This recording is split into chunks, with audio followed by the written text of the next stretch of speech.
সোমবার রাতে মুহুরী নদীর বন্যা নিয়ন্ত্রণ বাঁধের 5টি পয়েন্টে ভেঙে ফুলগাজী ও পরশুরাম উপজেলার কয়েক লাখ মানুষকে পানিবন্দী হতে হয় প্রতি বছরের মতো এবারও। অথচ 2011 সালে বাঁধের নির্মাণ কাজ শেষ হওয়ার পরের কয়েক বছর বন্যামুক্ত ছিল স্থানীয়রা। 2013 সালে আকস্মিক বন্যায় বাঁধের 3টি অংশ ভেঙে যায়। এরপর প্রতি বছর একাধিকবার ভাঙে বাঁধের বিভিন্ন স্থান। মুহুরী নদীর ভাঙা বাঁধ মেরামতে পানি উন্নয়ন বোর্ডের খরচের হিসেবে দেখা যায় গত 5 বছরে বাঁধের 86টি স্থানে ভাঙনের মেরামতে ব্যয় 7 কোটি 22 লাখ টাকা।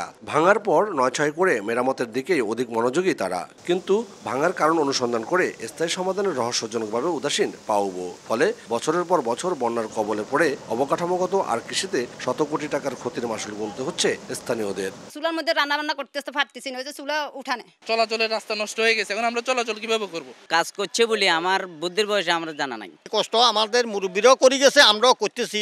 835 কোটি টাকার একটা প্রকল্প দীর্ঘদিনের, অনেকেই আশ্বাস দিয়ে যাচ্ছেন, অনেকে কথা দিয়েছেন, কিন্তু বাস্তবায়ন সেটা হয় নাই। নগদের কাছে সব গ্রাহকই প্রিয়, তাই তো সারা দেশে ক্যাশ আউট চার্জ সবচেয়ে কম। 61 কিলোমিটার দৈর্ঘ্যের ফেনীর মুহুরী নদীর গড়প্রস্থ থাকার কথা 71 মিটার।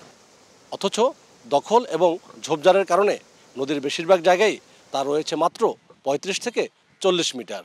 বছর জুড়ে যদি এই নদীর পাড় দখলমুক্ত, ঝোপঝাড় পরিষ্কার, ড্রেজিং করে গভীরতা ফেরানো, অপরিকল্পিতভাবে বালু উত্তোলন বন্ধ আর নদীর তীরবর্তী এলাকার বাঁধকে কমপক্ষে 100 মিটার দূরত্বে সরিয়ে নেওয়ার কাজটি করা হয়, তাহলে এমন পরিস্থিতি থেকে মুক্তি সম্ভব বলে মনে করছেন স্থানীয়রা। তানে কোনো সমাধান নাই। আমরা মুহুরী নদী খনন করি, দুনো সাইডে বেড়িবাঁধ যদি সংস্কার করি, ড্রেজিং করে নদীটা যদি সংস্কার করি, স্থায়ী সমাধান করলে এটাই এলাকার উপকৃত হইব।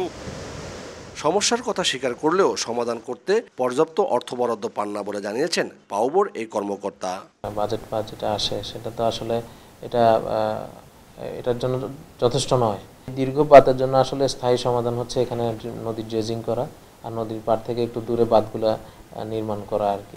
যদিও বন্যা পরিস্থিতি দেখতে পানি সম্পদ প্রতিমন্ত্রী জাহিদ ফারুক ফেনীতে এসে টেকসই মুহুরী বাঁধ ও নদী ড্রেজিং সহ বন্যা প্রতিরোধে 835 কোটি টাকার প্রকল্প প্রস্তাবনা একনেকে অনুমোদনের অপেক্ষায় বলে জানিয়েছেন। আতিয়া সজল, সময় সংবাদ, ফেনী।